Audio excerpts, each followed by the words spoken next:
Merci beaucoup. Alors, merci au comité organisateur de m'avoir invité. Puis, je veux remercier aussi Casal Paradis et Grant Mitchell qui m'ont invité quand j'étais jeune radiologue à mes débuts à Sainte-Justine à me joindre au groupe de la tyrosinémie. Et j'ai beaucoup appris d'eux et je les remercie. Alors, rapidement, je vais juste vous remontrer ce que c'était à l'époque, lorsqu'on a commencé à regarder les foies des patients avec les tyrosinémies. Nous, au niveau de l'imagerie, ce qu'on voyait, c'était des nodules. Alors, on voyait des des petits nodules, ce que j'appelle des micronodules, c'était millimétrique, il y avait des gros nodules. Il y en avait qui étaient hypoécogènes, comme vous voyez. Je ne sais pas si ma flèche va marcher, par contre. Pas sûr.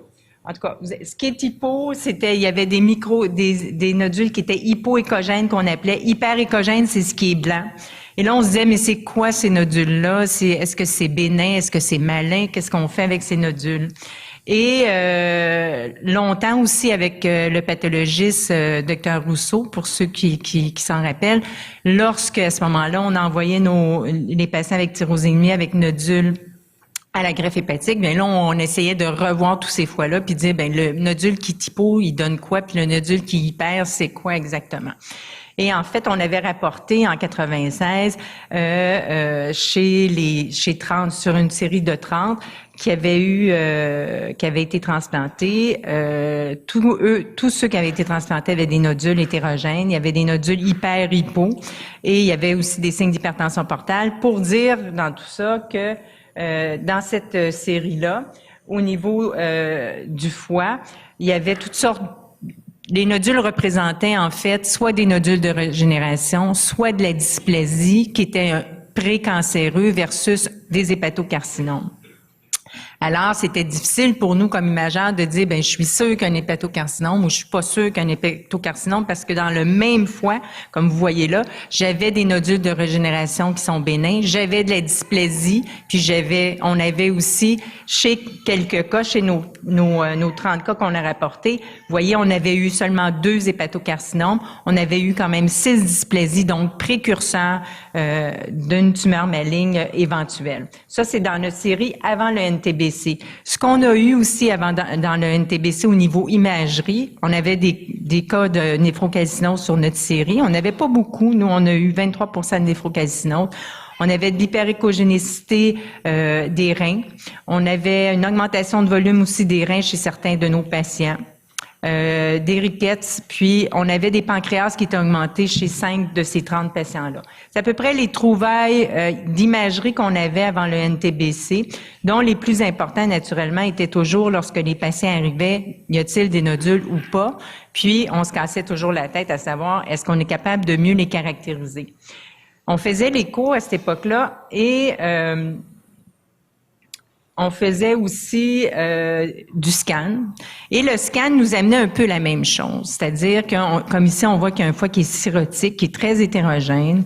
On voit qu'il y a des aspects hypodenses. On voit qu'il y a des rehaussements un peu variables. Alors, on se retrouvait encore avec des nodules qui étaient certains hypodenses, certains hyperdenses.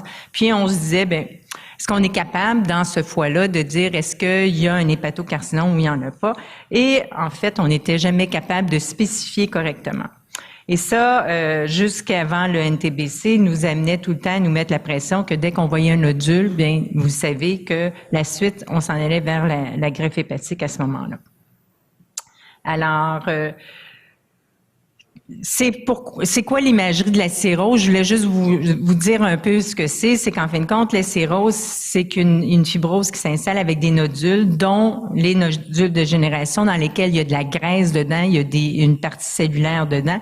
Il y a de la dysplasie cellulaire qui s'installe, qui est pas encore qui est précancéreuse, et on s'en va à l'extrême, qui est en fait le carcinome hépatocellulaire, qui est la tumeur maligne du foie.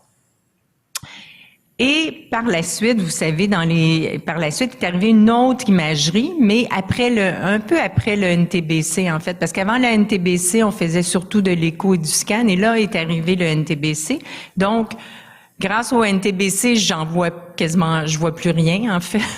On voit que de l'imagerie normale. Alors, j'ai pas grand-chose à vous dire ce matin. Mais quand même, on s'est dit, il faudrait aller sur une imagerie peut-être un meilleure, qui est l'imagerie par résonance magnétique, qui permet d'avoir une caractérisation tissulaire un peu plus marquée. Donc, on s'est dit, on va être capable de mieux distinguer. Est-ce que c'est de la graisse que dans les nodules? Est-ce que c'est des cellules? Est-ce qu'il y a une malignité plus importante dans les nodules qu'on voit? Et là, il y a plusieurs séquences. Je vous fais grâce de ça. Mais les séquences standards qu'on prend dans l'imagerie, en fait, du foie, c'est souvent ce qu'on appelle des séquences T1, T2. C'est relatif à l'eau. C'est-à-dire, c'est le pourcentage d'eau qu'on a dans le corps, souvent, qui nous donne des caractérisations tissulaires. Donc, ce qui est liquidien, souvent, est très fort et très blanc en T2, très noir en T1, et dépendant de justement la quantité d'eau qu'on a à l'intérieur de nos organes et la quantité de cellules, c'est ce qui fait la caractérisation du foie. Je ferai pas un cours complet, mais c'est pour vous dire un peu comment ça fonctionne. Et aussi, on a des agents qu'on donne comme on donne au scan du contraste, hein, tous nos patients souvent ont ça. Le contraste qu'on donne au scan, qui est un contraste iodé, le contraste qu'on donne au niveau de l'IRM, ça s'appelle du gadolinium, qui a un effet magnétique, qui est un contraste vasculaire aussi, qui va avoir une phase artérielle comme tout contraste, qui va aller dans nos organes, qui va revenir par un réseau veineux, et dépendant de ce qu'il y a dans l'organe, des fois la captation va être plus marquée si jamais on a une lésion hypervasculaire. Le gadolinium ou encore une dysfonction d'un organe, le gadolinium, si la lésion est très vascularisée, va avoir tendance à rester là, et c'est comme ça qu'on va la détecter. Il y a d'autres agents de contraste qui commencent à être apparus sur le marché, plus typiques pour le foie, dont le SPIO, qui est surtout pour les cellules de Kupffer qu'on a dans le foie, qu'on s'est dit peut-être lui aussi nous aiderait à détecter est-ce qu'on peut s'améliorer sur la caractérisation de nos nodules ou pas. Alors, ce qui est important quand on voit un nodule dans le foie, on veut savoir son diamètre, on veut savoir s'il est très vascularisé, puis la densité des cellules de Kupffer, on prend le SPIO qu'on n'utilise plus nous, mais que je voulais quand même vous montrer. Alors, on dit souvent que quand il est petit, il est bénin. Moi, je peux vous dire que dans les cas de tyrosinémie, c'était pas nécessairement ça qu'on a vu tout le temps. Ça n'a pas été un critère qu'on a retenu beaucoup. Absence de rehaussement artériel, oui, en majorité. Puis, en général, le SPIO est positif. Malin, souvent les gens disent plus le nodule est grand, mais plus il est malin. Il y a un rehaussement artériel, il y a souvent une capsule en anneau, le SPO est négatif, et souvent il y a de l'hypodensité en T2 parce qu'il y a de la nécrose, il y a de l'hémorragie. Donc, beaucoup plus de facteurs d'agressivité, donc plus malin. Nodule de régénération, on sait, en général, le nodule de régénération, il y a de la graisse, il y a des cellules. Souvent, ce qui est le meilleur pour nous, comme il y a de la graisse, c'est de faire une analyse qui est in and out phase, c'est-à-dire que ça nous permet d'atténuer la graisse. Comme vous voyez sur l'image à gauche, en fait, vous voyez, c'est le out of phase, une atténuation du foie par rapport à la médiane. C'est dommage, j'ai pas j'essaie de trouver une flèche, mais j'en trouve pas. Ici. Alors, sur le centre, vous voyez que le foie est un peu plus dense. Sur votre diapo de gauche, il est un petit peu atténuant, donc il est graisseux. Et les nodules de génération qui sont graisseux apparaissent beaucoup plus graisseux, donc ça nous permet de voir bien ce qui se passe à l'intérieur. Et avec gadolinium, bien, le foie dans une stéatose, ce qui rehausse, en fait, c'est les cellules normales, et ce qui rehausse pas, c'est en fait la quantité de graisse qui est à l'intérieur du foie. Même chose ici, c'est qu'on voit que avec nos différents modulateurs d'agents de contraste qu'on utilise, bien on a une variabilité parce que le nodule de génération, comme il n'est pas très cellulaire, il n'est pas pathologique, la cellule, il est graisseux, mais ça nous donne des hyposignaux dans toutes nos séquences en relation avec le nodule de régénération. Après ça, on vient vers la dysplasie qui est plus compliquée parce que dans la dysplasie, on a de la graisse, puis on a des cellules qui sont précancéreuses, puis on a des cellules qui sont à peu près normales. Donc, on se retrouve avec des nodules qui sont hypo, qui sont encore hyper. Donc, on se retrouve un peu avec le même phénomène qu'on s'est retrouvé au départ avec nos autres modalités d'imagerie. Même chose ici. Ici, vous voyez, il y a plusieurs nodules dans ce foie-ci. Ce que vous voyez qui est très hyper sur le gadodynamique. Ça, c'est un hépatocarcinome parce qu'il rehausse fortement, donc une vascularisation très accentuée. Alors qu'au pourtour, il y a des nodules qui sont qui ne rehaussent pas, qui sont plus des nodules de régénération parce que ils ne sont pas pathologiques, c'est-à-dire que l'hypervascularisation, elle est comme le foie normal. Le carcinome hépatocellulaire, bien, en général, ce qu'on dit, c'est que il est en hypersignalité 2, il est richement vascularisé. Ici, vous voyez comment le nodule est très hétérogène à cause de la nécrose, l'ischémie qui est autour, et ça nous permet de mieux caractériser à l'intérieur d'un foie cirrhotique quelle zone pourrait être plus maligne parce qu'il rehausse beaucoup plus avec gadolinium. Alors, même chose ici, au niveau des séquences qu'on a, où on voit bien que ce nodule est très hyper intense, en fait, en SPIO, qui démontre l'aspect très pathologique de ce nodule-là dans un foie qui est cirrhotique, et on voit les différentes caractéristiques. Après, lorsque le NTBC est arrivé, bien, je vais vous dire un peu ce qu'on a retrouvé dans notre série. Alors, depuis le NTBC, moi, j'ai revu les 88 patients, mais j'en ai exclu parce que vous savez qu'on est paxé depuis 2002 et toutes les images avant 2002 ne sont plus là. Ils sont disparus. Donc, il nous reste plus beaucoup d'images pathologiques de tyrosinémie puisque avec l'avenue du NTBC, vous allez voir que j'ai très peu de pathologie à l'imagerie.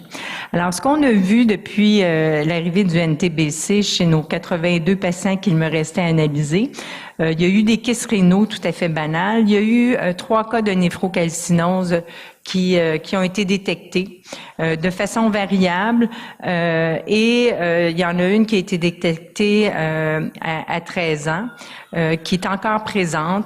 Il y a un autre patient qui ça a été détecté à 1 an avec un retour à la normale vers l'âge de 4 ans. Et le troisième qui a été détecté à 8 mois, qui n'a jamais été revu depuis. Et vous avez l'âge en mois du début de NTBC. Il y a eu 3 patients pour des raisons X que la triade hyperéchogène, ça veut dire la triade bilio-portale est très hyperéchogène et c'est vrai qu'elle est très hyperéchogène. Pour moi, ça n'a aucune signification parce qu'on voit ça des fois dans les virémies ou dans d'autres pathologies, mais ça n'a pas une signification spécifique. Donc, il ne faut pas s'inquiéter avec ça, mais je voulais quand même vous le rapporter. La stéatose probablement pas nécessairement en relation avec nécessairement le NTBC, souvent plus en relation avec notre condition. On avait 3 personnes avec stéatose qui sont probablement indépendantes du traitement.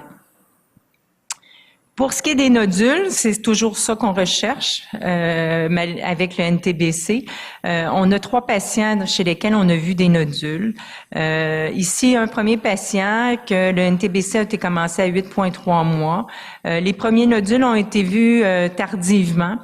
Ces nodules sont très hyperéchogènes et lorsqu'on fait l'IRM est complètement normal. Et on peut se demander si ces nodules, c'est de la graisse ou pas. On n'a jamais été jusqu'à présent capable d'identifier mieux ces nodules qui sont là, qui sont assez discrets, je vous dirais. Des fois, on se demande même si ils sont réels, mais à toutes les imageries, on les revoit. Probablement pas vraiment spécifique. Pour ce qui est du deuxième patient, 0,39 mois, à 10 jours de vie, le foie était normal et à 4 mois, vous voyez comment ce foie-là est très hétérogène. Alors, on a détecté une hétérogénéité importante. Un foie doit être très homogène. Ici, vous voyez que des zones hyper, c'est très hétérogène. Et ce patient-là, par contre, à 7 mois de vie, jusqu'à maintenant 8 ans, le foie est complètement normal. Vous voyez, ça, c'est un foie normal. Il est complètement homogène, tout est homogène, la résonance est belle, alors on n'a plus du tout de détection de nodules chez ce patient.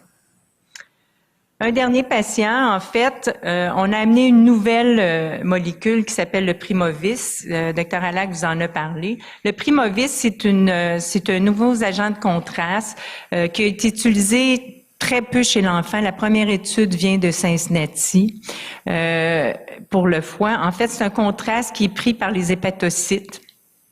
dans laquelle nous permet de voir comment on peut caractériser une lésion dans laquelle les hépatocytes sont non fonctionnels. C'est-à-dire qu'une phase artérielle où le flot passe en artère, vient dans les veines, rentre dans les hépatocytes normaux et après ça, avec le temps, s'excrète. C'est un produit qui s'excrète 50% par la bile, 50% par l'urine. Donc, c'est un produit qui peut être intéressant.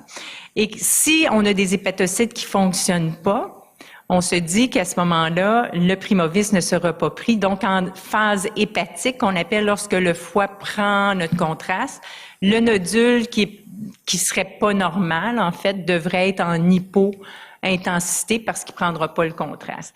Alors ici, on a un cas avec le Primovis. L'image d'en haut à gauche, vous voyez qu'il est en phase artérielle où on a une zone un peu hyper, mais en phase très tardive, on voit qu'il y a un hyposignal nodulaire qui reste et un deuxième nodule est vu un peu plus haut, vous voyez sur la diapo de droite en bas, l'hyponodule qui reste, qui est un petit nodule qui est millimétrique sur un foie qui est en phase hépatique.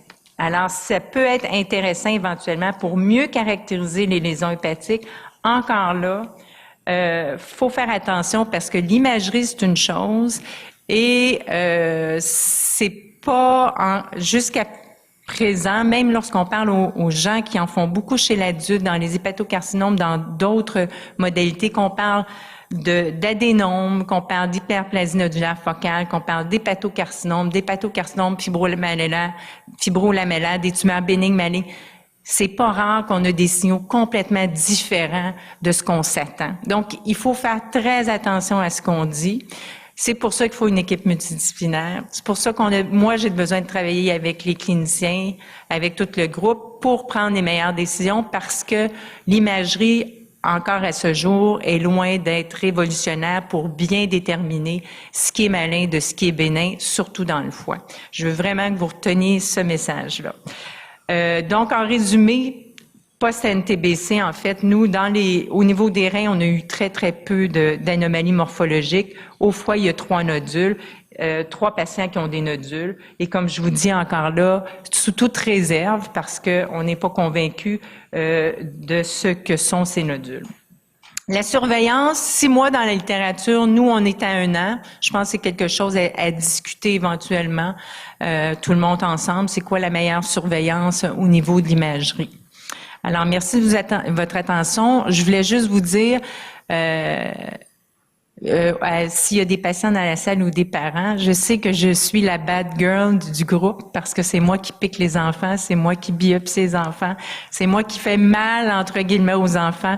Mais ça me fait vraiment plaisir de les voir actuellement, malgré que je sais qu'à chaque fois qu'ils venaient me voir, c'était sûrement pas la meilleure personne qu'ils voulaient voir dans l'équipe. Mais j'apprécie beaucoup travailler avec les parents et les enfants et le groupe. Alors, merci tout le monde. Est-ce qu'on a des questions dans la salle? Oui, une question là-bas. Toi, Dubois. Yes, hello, my name is Bill. We're from Florida. We have a 4.5-year-old son with tyrosinemia type 1. And we've had ultrasounds of his liver up till now, but never an MRI. And we've been told by our dietitians that we should try to avoid an MRI because it increases the chances of cancer. What are your feelings on this? Okay. First, for me, in my perspective, in my experience, the ultrasound is better to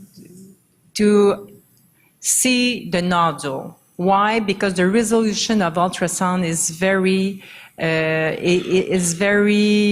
better than MR and CT. CT is very poor for the detection of nodule. You will miss plenty of nodule. With ultrasound, the micronodule, it's easier to detect, better than MR and CT. But with the new agent, contrast agent, MR contrast agent, probably the MR will be a little bit better than ultrasound, but it's a new contrast imaging. It's not a FDA, most of them are not FDA approved, and why they don't use this MR contrast agent because it's not FDA approved, but we have the authorization for specific disease to use, but it's premature to be sure that the MR will be better than ultrasound. For the detection, actually, I think that ultrasound is better than MR, but eventually, with the new contrast, probably MR will be better. And please excuse my ignorance. PET scan is the same as MRI? No, no, no. It's completely different. Okay? Why? The MR, it's a magnetic resonance imaging. It is done by magnetic field. Okay? And it's related to the quantity of water in your body. Okay? Because you have a lot of water in your body, the magnetic field, okay, flip the hydrogen's proton and create with the relaxation time an imaging. And it's permit to characterize better the tissue compared to the scan. The scan is a radiation, okay, and it's related to unity Hounsfield field of the parenchyma, and you look the parenchyma, but you don't have the different component or the specification of the tissue of the organ. You know what I mean? But it's sure that you observe some disease on CT, but if you want to specify or to improve, particularly for liver, kidney, brain, neuro, it's sure that MR it's better than CT because you have more specific, it's more specific for the characterization of the tissue, the water, the cells, the blood flow, the pool blood, the chemistry inside, the fat inside. You can use your magnetic field and the different sequences to characterize what is this in what kind of lesion is it? It's a fat, it's a vascular lesion, is a malignant lesion, or it's YMR, it's really better than CT. And actually for liver, we don't do any more CT scan. It's clear? Thank you. Yes, thank you. Dr. Dubois, une question de Dr. Mitchell. Peut-être juste un commentaire pour remercier le département de radiologie d'avoir consacré tellement de temps et standardisé les choses sur les 20 dernières années et plus. Donc, Dr. Dubois a fait beaucoup de travail dans ce sens-là. Et nous sommes très chanceux au Québec parce que nous pouvons avoir comme une standardisation des tests et une standardisation de l'interprétation. Il y a d'excellents radiologistes partout dans la province, mais le fait d'avoir comme un groupe d'excellents radiologistes qui regardent les tests en série nous permet d'avoir comme, je pense, une excellente suivi. Donc, pour les personnes qui ne sont pas au Québec, je veux dire, les excellents radiologistes partout peuvent faire le diagnostic, mais pour nous qui sommes au Québec, nous sommes chanceux parce que le fait d'avoir ça fait dans la même place par les mêmes personnes et pouvoir les regrouper pour les voir en série est un atout majeur. Dr. Dubois, just briefly, I think that one of his questions was, what's the role of PET scan? PET scan. PET scan, yes. Actually, I don't think so that the PET scan have a role for the detection of hepatocarcinoma in the cirrhotic liver. I don't think so that it's better than MR. But I'm not a nucleus person, but in our series, the PET scan never show anything.